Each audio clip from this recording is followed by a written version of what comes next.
Si es que yo tengo delante de ustedes, tuviera 3 regalos, 3 cajas de chocolate, muy ricas, de las mejores. Y de repente llamo para dar el regalo de estas 3 cajas a 3 personas. Primera persona, llamo a mi esposa y le regalo esta caja de chocolates. Segunda persona, llamo a mi madre para darle la caja de chocolates. ¿Por qué les pregunto esto? Porque yo te preguntaré a ti después, ¿por qué le regalé esa caja de chocolates a mi esposa? Y algunos dirán, pues pastor, es su esposa, ella le aguanta a usted. Imagínese aguantarle a usted, pastor.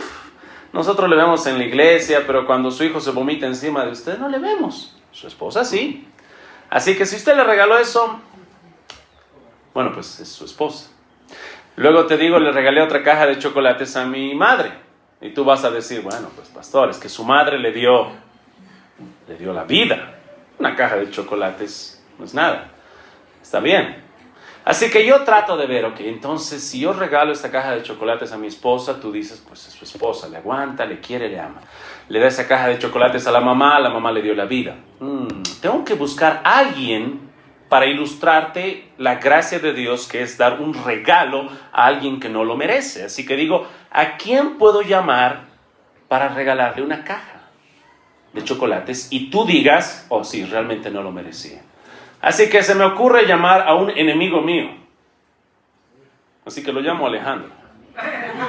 Y tú dices, no, pastor, él es su amigo. Ok, buscamos un enemigo, alguien que realmente busca mi daño. Y le regalo esa caja de chocolates. ¿Sabes qué va a pasar por tu mente? ¿Por qué le regaló esa caja de chocolates ahora a ese enemigo suyo? Y la respuesta va a ser, seguramente busca reconciliarse. Seguramente busca amistad.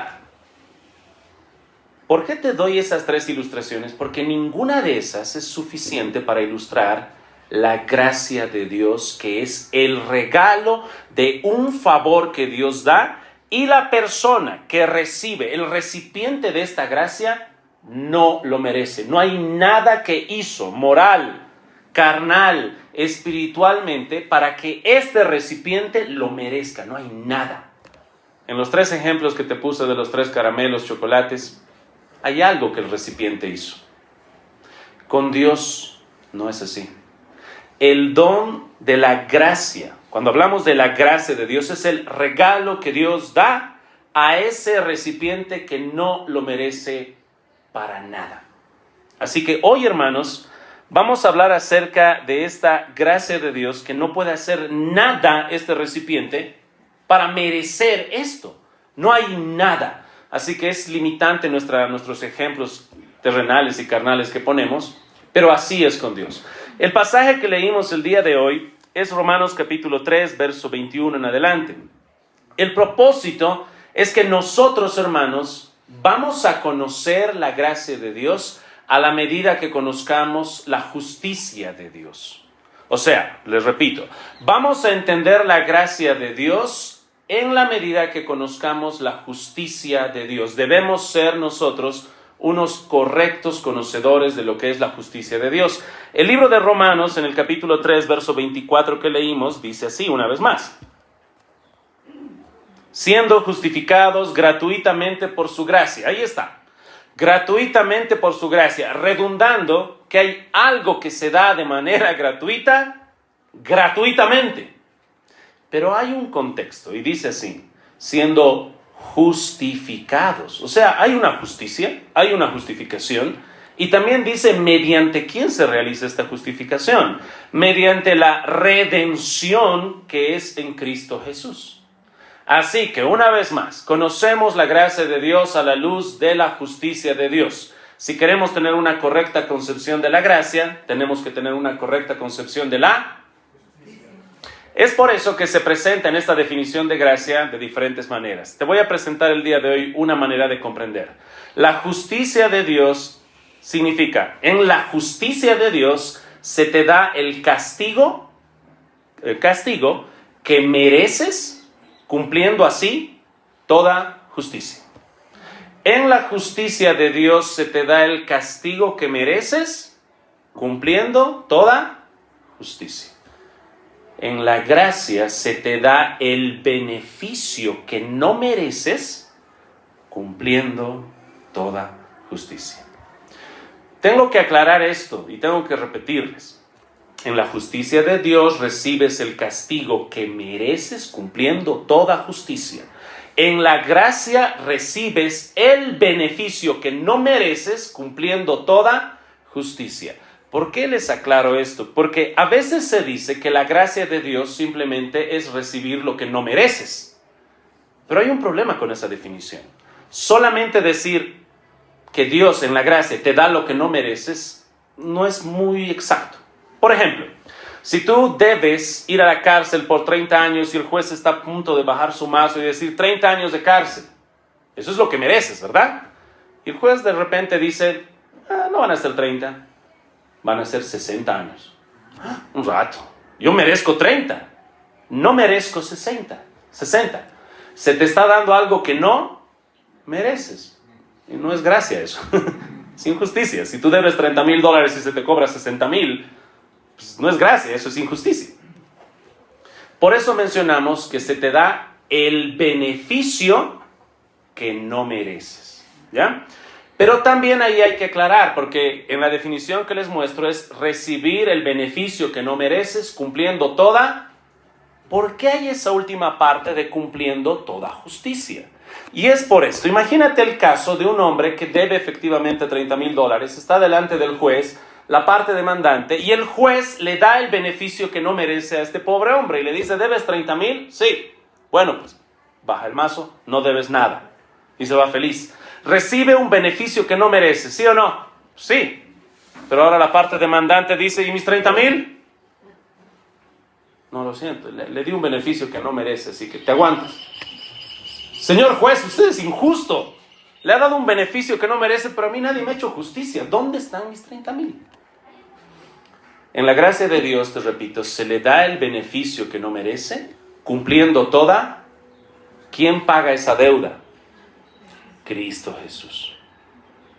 Así que espero que haya quedado claro. En la justicia de Dios recibes el castigo que mereces, cumpliendo toda justicia. Y en la gracia de Dios se te da el beneficio que no mereces, cumpliendo toda justicia en Cristo Jesús. Hermanos, hacemos este énfasis una vez más.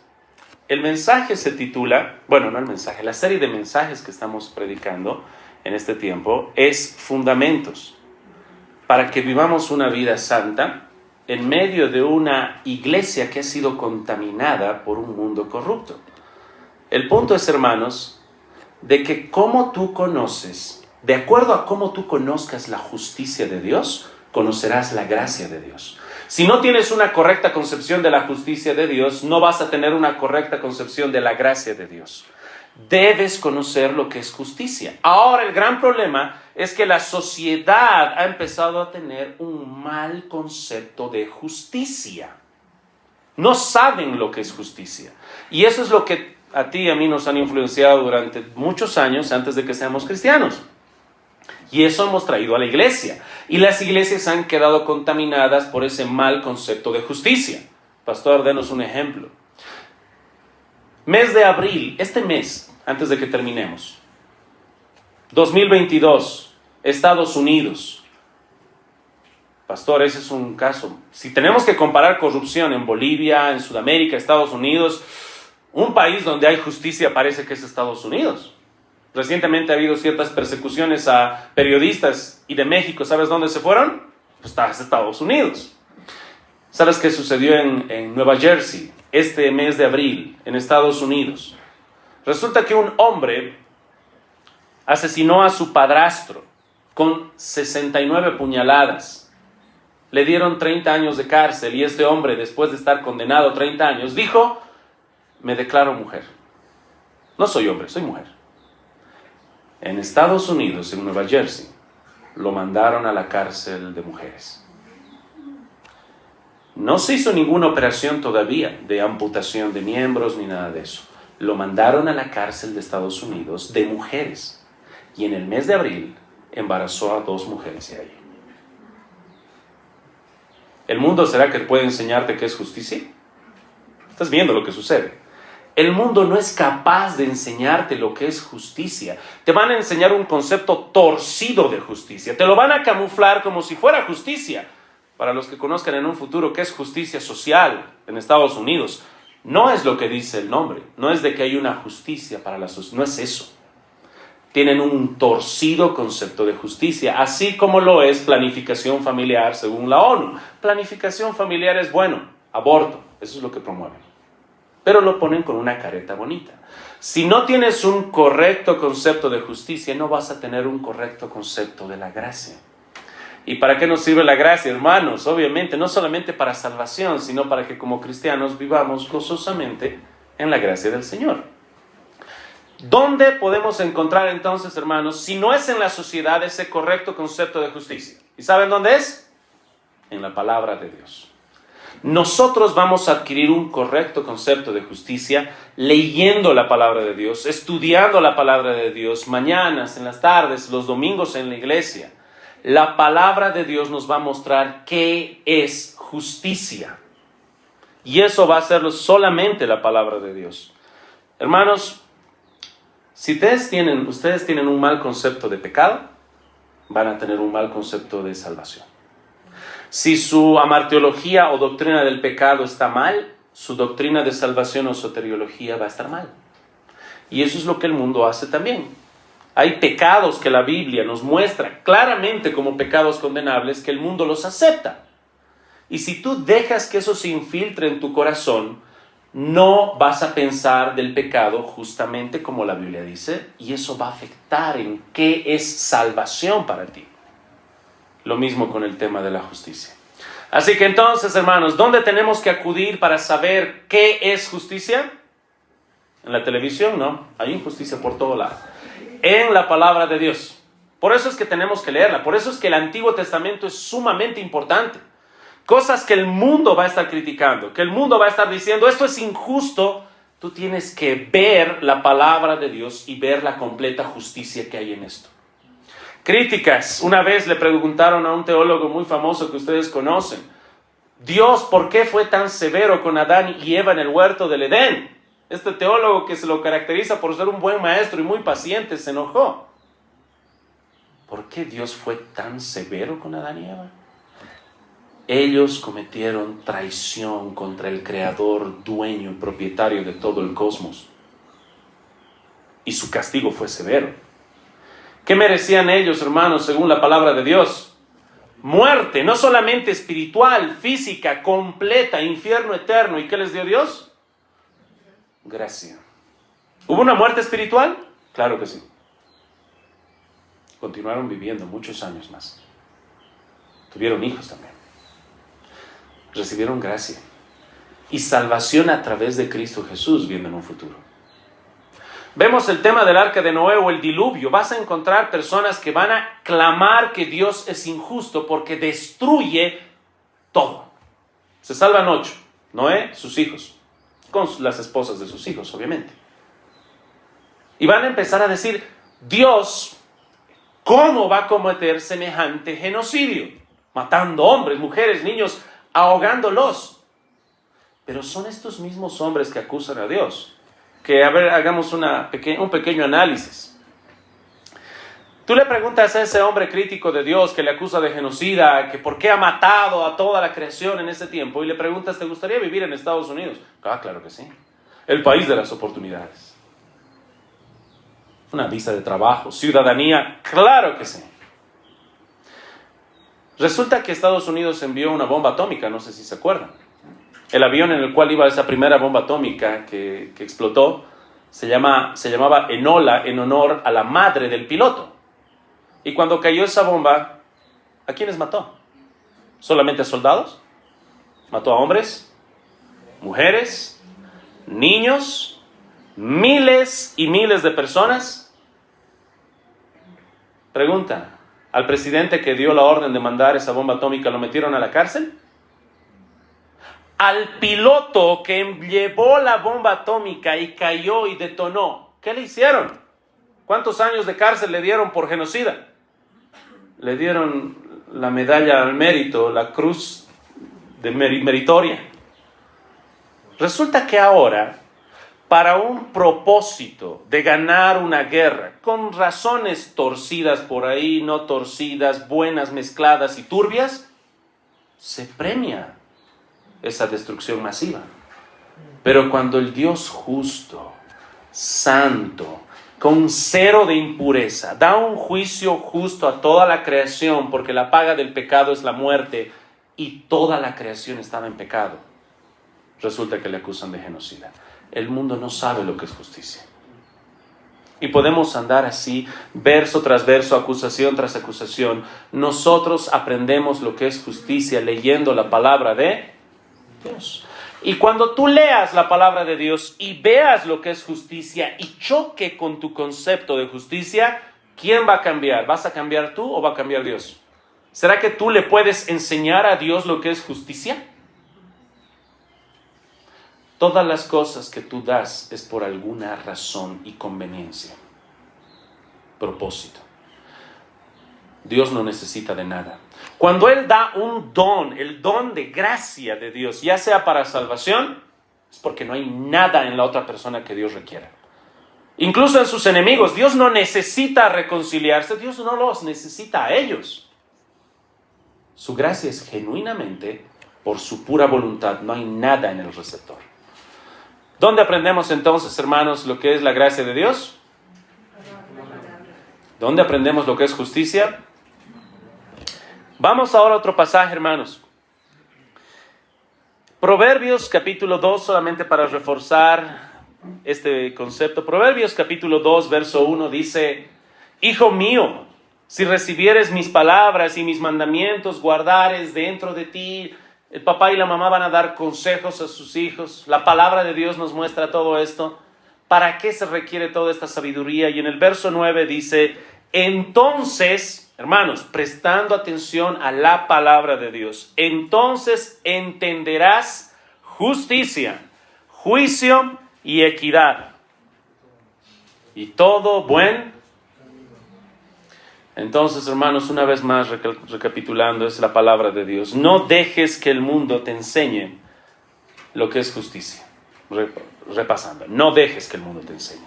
La palabra de Dios te tiene que mostrar lo que es justicia. Lucas capítulo 23. Hoy veremos un caso breve en el cual vamos a estar viendo un acto de justicia. Lucas capítulo 23.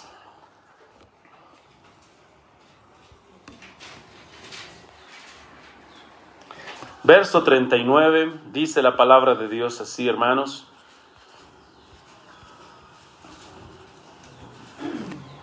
En la cruz, nuestro Señor, sufriendo por su pueblo. Y tenemos allí un cuadro donde están dos ladrones a sus costados, a sus lados. Tenemos también personas que están debajo, que han crucificado al Señor, soldados romanos, expertos en matar gente. Tenemos también fariseos, líderes religiosos. Tenemos todo ese coro de burladores delante de nuestro Señor, una vergüenza. Y hay dos hombres que dice la palabra de Dios son malhechores. La maldad que hicieron fue tan grande que merecían muerte de cruz. Verso 39, les leo. Uno de los malhechores que estaban colgados le injuriaba diciendo: si tú eres el Cristo, sálvate a ti mismo y a nosotros. Respondiendo el otro le reprendió diciendo: ¿ni aún temes tú a Dios estando en la misma condenación? Nosotros a la verdad justamente padecemos, porque recibimos lo que merecieron nuestros hechos, mas este ningún mal hizo. Y le dijo a Jesús: acuérdate de mí cuando vengas en tu reino. Entonces Jesús le dijo: de cierto te digo que hoy estarás conmigo en el paraíso. Hermanos, sucede algo increíble. Líderes religiosos que se están yendo al infierno y un malhechor al lado de Cristo, que haya salvación. Hay, hermanos, aquí un cuadro perfecto de ver lo que es justicia. Se está efectuando justicia. Están muriendo personas. A veces nosotros hemos romantizado tanto el concepto de la cruz que nos olvidamos que era una arma, era un método de ejecución terrible. Era casi como una blasfemia mencionar la cruz porque traía conceptos de desnudez, sufrimiento y maldición, porque es maldito todo aquel que es colgado de un madero. Nos olvidamos a veces eso. ¿Cuándo ha sido la última vez que tú has visto ejecutar a una persona? Pastor, no he visto. Resulta que legalmente en Bolivia, en el año 1973, fue la última ejecución, la última pena de muerte en La Paz. Estamos hablando de un hombre que apellidaba Suxo, por un abuso que hizo a una menor de 4 años y asesinato. Resulta que todo el caso llegó a manera pública. El presidente en ese entonces, Banzer Suárez, anunció que iba a haber una ejecución. Así que se lo llevó, según tradición, desde la cárcel, caminando hasta el lugar de los hechos, donde cometió esa vileza. Ahí se lo ejecutó, con fusilamiento. 10 soldados o 10 gendarmes. A 5 se les dio balas de salva y a 5, obviamente, balas letales. Dispararon y murió. Su último deseo antes de morir, una copa de Singani. Pero nadie vio eso actualmente. O tal vez alguien. Pero ellos tienen un concepto de qué es justicia. ¿Qué sucede ahí? ¿Cómo es la pena de muerte? Eso es lo que pasó en la cruz de manera más terrible, hermanos. Mucho más terrible. El concepto de la cruz genuinamente debería horrorizarnos a todos nosotros. Y ahí está sucediendo la justicia de Dios. Ahora, cuando vemos a estos dos hombres, tengo que mencionarles lo siguiente. El hombre que va a estar siendo salvo por la pura gracia de Dios, dice estas palabras: acuérdate de mí cuando vengas en tu reino. Jesús le va a dar salvación. La pregunta es, ¿qué se va a acordar Cristo de este hombre? ¿Hay algo bueno que haya hecho en toda su vida? No hay nada bueno.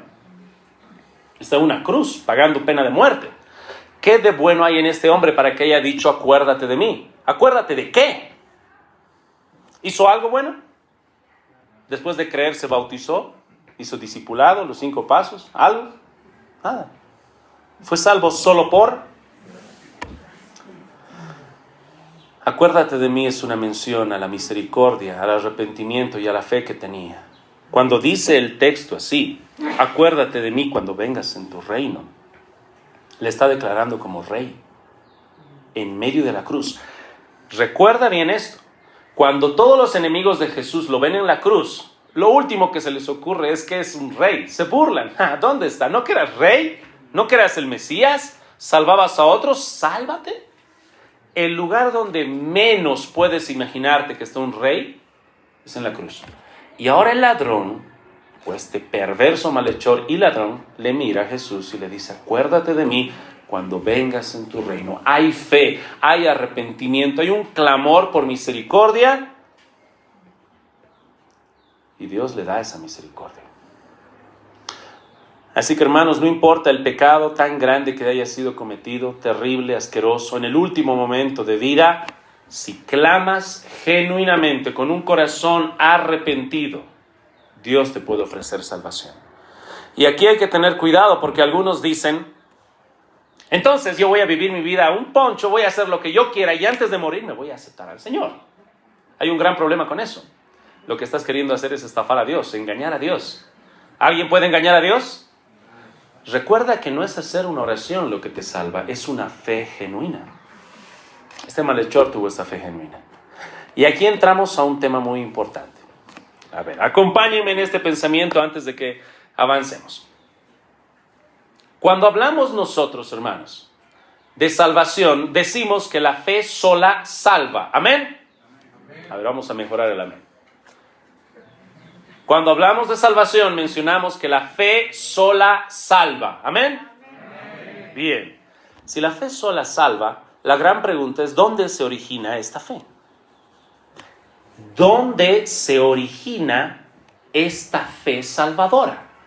Estamos hablando ahora de eso, porque en el tema de la reforma mencionamos sola fide, solo por fe. Pero ¿dónde se origina esa fe? El concepto de la gracia de Dios y de sola gracia mencionan que esta fe es un regalo de Dios. ¿Dónde se origina? En Dios. Porque tienes la otra postura, que esta fe salvadora se origina en el hombre. Si esta fe salvadora se origina en el hombre, la salvación termina siendo una cooperación. ¿Entendiste? Si la fe se origina en el hombre, la salvación es una cooperación. Dios necesita que el hombre haga algo para lograr salvación. Una cooperación entre Dios y el hombre, y nosotros no creemos eso. Cuando hablamos de solo a gracia, mencionamos que esa fe salvadora fue originada ¿dónde? En Dios. Y Dios dio esa fe. Y volvemos al tema de gracia. ¿La dio a quién? ¿A alguien que lo merece? A alguien que no merece por nada que hizo o hará, o su voluntad o su espiritualidad, solamente viene de la voluntad de Dios. A esto, hermanos, le llamamos, a este don de Dios, a esta gracia de Dios que da fe para salvación, se le llama también gracia especial. ¿Cómo se llama? ¿Por qué gracia especial? Porque hay en categorías, dos categorías. La gracia especial de Dios, que es dada a quien Dios quiere por su santa voluntad. Gracia especial. Salvación, fe. Y la otra se llama gracia común. ¿En qué sentido? En que hay una gracia que Dios da a todos. De nuevo, no lo merecen, pero la da ¿a quién? Por ejemplo, de la vida. Nos dio vida, ¿verdad? Creyentes e inconversos. Es una gracia. Es un regalo, el regalo de la vida. ¿Lo merecías? ¿Hiciste algo para merecer tener vida? No, pastor. Gracia común. El sol, los alimentos, el tener gusto, los sentidos que tenemos, toda la creación que podemos disfrutar es parte de su gracia común, dada a todos. La gracia especial, el don de la fe, es esa gracia especial que Dios da por su pura generosidad. No hay nada que el otro haga que se gane ese favor de Dios. No hay nada que pueda hacerlo.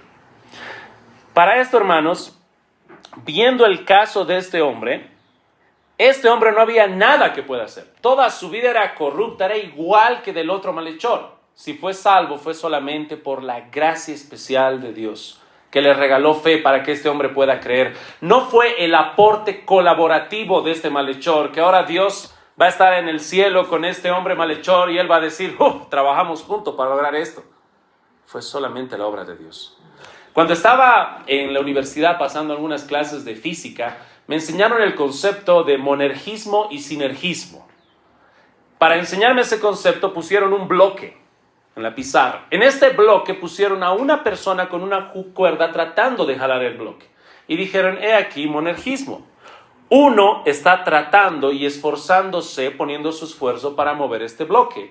Monergismo. Mono, uno. ¿Okay? Y ergos, fuerza. Haciéndole fuerza o el trabajo de mover ese bloque. Monergismo. Luego puso otro cuadro. El mismo bloque, pero esta vez había 3 cuerdas o 4 cuerdas. Y 4 personas colaborando. Sinergismo. Un trabajo de colaboración. 2, 3 o más, pero es un trabajo de colaboración. Monergismo, uno obrando, varios obrando, sinergismo. El tema de la salvación, ¿cómo es? ¿Monergista o sinergista? ¿Solo uno obrando, Dios, o una colaboración de Dios y el hombre? ¿Qué es lo que la Biblia dice? ¿Qué es lo que vemos en el texto? ¿El ladrón fue salvo por una colaboración? Fue Dios obrando. El texto no solamente nos va a mostrar esto, hermanos, tenemos que ver todo el consejo de Dios. Si tú vas, no tienes que ir, hermano. Hay aproximadamente, déjeme verificar acá, 78 veces que se usa la palabra charis en griego, en la Septuaginta del Antiguo Testamento. La palabra charis es gracia. ¿Y sabes dónde se usa por primera vez la palabra gracia? En el hebreo y también en el griego de la Septuaginta del Antiguo Testamento. en Génesis, antes del diluvio, cuando se nos dice que Noé halló gracia delante de Dios. Dios va a destruir todo y dice, pero Noé halló. ¿En qué colaboró Noé? ¿Será que él era más especial? Por si no recuerdas, es el mismo hombre que después se subió al arca, bajó del arca y más adelante hizo un huerto y se embriagó y estaba caminando desnudo y uno de sus hijos terminó viendo su desnudez. ¿Alguno de aquí se emborrachó tanto que llegó a perder la conciencia y caminar desnudo por su casa y su hijo le vio? No levante su mano, por favor. Ese hombre, ¿será que colaboró con Dios? ¿Era tan especial que Dios lo vio? Ay, este hombre es especial, va a bailar desnudo, borracho, lo salvaré. No había nada en ese hombre que él pueda hacer para colaborar con Dios. Por eso es el concepto de que halló gracia. A él le daré este don que él no merece, ni merecerá, ni hay nada especial en él que me pueda dar. Y le doy ese don de gracia. La gracia de Dios de salvación es monergista, es solamente la obra de Dios. Y ahí nos gozamos, hermanos, porque así podemos clamar a Dios y darle gracias, que toda la salvación depende de Él. Y si toda la salvación depende de Él, estamos seguros. Porque si hubiera una colaboración, estamos perdidos, porque nosotros cambiamos. Gloria a Dios que es monergista. Gloria a Dios que esta salvación solo depende de Él. Y gloria a Dios que sin ver nada bueno en nosotros, Él nos amó. Y podemos ahora clamar sublime gracia que el Señor nos dio. Hermanos, entonces nosotros tenemos que tener un correcto concepto de juicio, justicia, para tener un correcto concepto de gracia. Si vemos los pasajes como este, de este ladrón perverso o este malhechor, vemos la gracia común derramada a todos, gracia común de la vida, del sol, de muchas cosas de la creación. Vemos la gracia especial de Dios, que es el don de fe para salvación. Efesios, hermanos, capítulo 2, si pueden ir brevemente para que vean una vez más esto, para que quede muy claro en sus mentes. Verso 8 dice, porque por gracia sois salvos por medio de la fe. Y una vez más, ¿y qué dice? Y esto no de vosotros, pues es don de Dios. ¿Qué es ese esto? Que si analizas un poco de la gramática griega está en neutro, ¿no? Y esto no de vosotros. Hace referencia a todo lo precedente. Por medio de la fe, la salvación, la fe, todo lo que está sucediendo antes. ¿De quién es? Es don de, es un regalo de Dios. Y tiene que hacer énfasis, por si a alguien se le olvida lo que es un don. Esto no de vosotros. Por si algún momento quedara alguna duda. ¿De dónde se nos ocurre que hay algo que haga el hombre para merecerlo? Y es porque no tenemos esto de gracia en nuestras vidas. Como te mencioné, el regalo a mi esposa, su mujer, se lo merece. Su mamá lo merece. Su amigo, lo merece. Pasa un cumpleaños con tu regalo y no es de que es un don que el otro no merece y no te puede demandar. Más al contrario, si llegas al cumpleaños sin regalo, ¿qué te dicen? ¡Uy, tu regalo! ¡Qué malagradecido! El regalo se ha torcido, no es ya un don que el otro no merece. El correcto concepto de la Biblia es que te dan un don que no mereces. No hay nada que puedas hacer. Algunos ejemplos así, quizás cercanos, podamos verlo. Tal vez tú conoces a alguien que te regaló algo sin merecerlo. En Estados Unidos, ya te conté esto, bajé del auto con mi amigo Mario, íbamos a la casa del amigo Javier, y mi amigo Mario me dice, abro el maletero, saca este saco, un saco nuevito, bien hermoso, tipo saco gabardina. Y le dije, ¿y esto? Me dice, es para Mario, es para Javier, le traigo un regalo. Y yo le dije, Mario, ¿por qué no me has dicho? Es su cumpleaños, ¿qué es? No he traído nada. Y él me miró y me dijo, no es su cumpleaños. Solamente vi esto en la tienda y pensé que le quedaría bien y se lo compré. ¿Qué es lo que pensé yo? ¿Por qué Mario le regala esta gabardina tan linda a Javier? Ahora que me pongo a pensar, Mario está soltero. Tal vez la hermana de Javier está tratando. No podemos concebir en nuestra mente que se regale algo sin esperar nada a cambio. Chicas, si un chico les regala algo y te dice, no, no es por nada, solo te lo quise dar, lo primero que pasa por nuestra mente es eso, algo debe querer. Con Dios, hermanos, no hay nada en la otra persona, en el recipiente no hay nada. Esa es su gracia de Dios. ¿Cómo esto afecta entonces a nuestra iglesia, hermanos?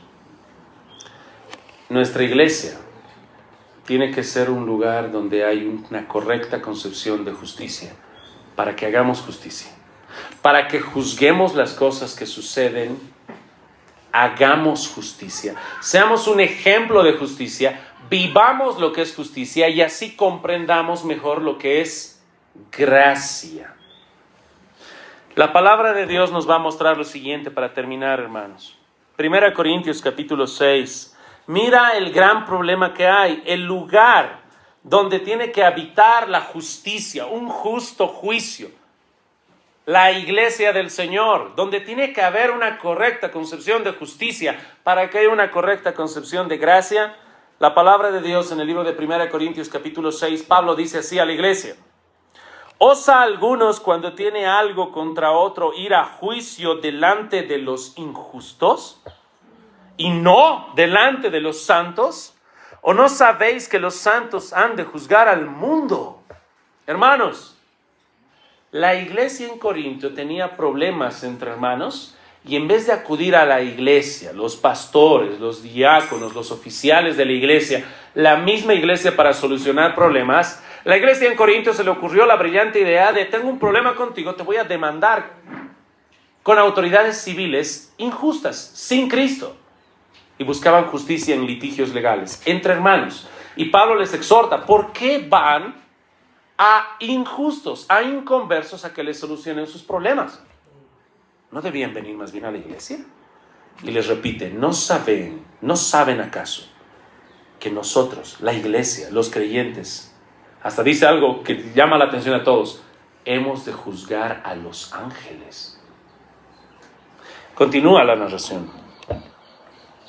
¿O no sabéis, verso 2, que los santos han de juzgar al mundo? Y si el mundo ha de ser juzgado por nosotros, ¿son indignos de juzgar cosas muy pequeñas? ¿O no sabéis que hemos de juzgar a los ángeles, cuánto más las cosas de esta vida? Si pues tenéis juicios sobre cosas de esta vida, ponéis para juzgar a los que son de menor estima en la iglesia, para avergonzaros, lo digo, pues que si no hay entre vosotros sabios ni aun uno que pueda juzgar entre sus hermanos, sino que el hermano con el hermano pleita en juicio, y esto ante los incrédulos. Hermanos, Pablo nos exhorta a que en nuestra iglesia es donde se tiene que efectuar la justicia. Problemas en la iglesia. Tenemos que juzgar justamente. De esta manera vamos a entender mejor la gracia de Dios. Pero, tristemente, en muchas ocasiones en las iglesias es donde se tolera más injusticias, problemas, socapamiento, sea por el pastor, por líderes, pastores, hijos de pastores, parientes. ¿Cuántas quejas hay porque se menciona que tal hermano cometió un pecado y se lo trató así? El hijo del pastor o el pariente o el amigo del pastor cometió el mismo pecado, pero se lo trató diferentemente. La iglesia tiene que ser el lugar donde mostramos un juicio justo. Te repito, no confíes en lo que el mundo te dice. El mundo, ¿sabes qué te va a decir? Va a malinterpretar Mateo 7 y te va a decir: no juzguéis para que no seáis juzgados. ¿Escuchaste eso? No hay que juzgar para no ser juzgados. La Biblia no te está diciendo que no hay que juzgar para ser juzgados. La Biblia te está diciendo en Mateo 7: no seas un hipócrita para juzgar a otro cuando todavía no te has juzgado a ti mismo. Tiene que haber un juicio.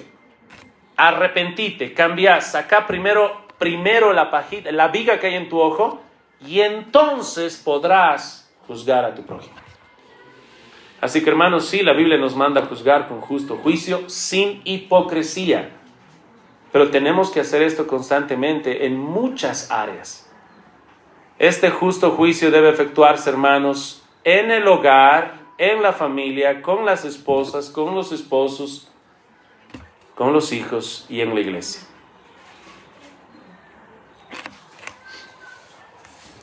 ¿Qué pasa si no practicas justicia? ¿Qué pasa si ese concepto de justicia lo lees en la Biblia? ¡Wow! He aprendido bastante de lo que es justicia. Queda en tu cabeza, pero no lo ejecutas en tu vida.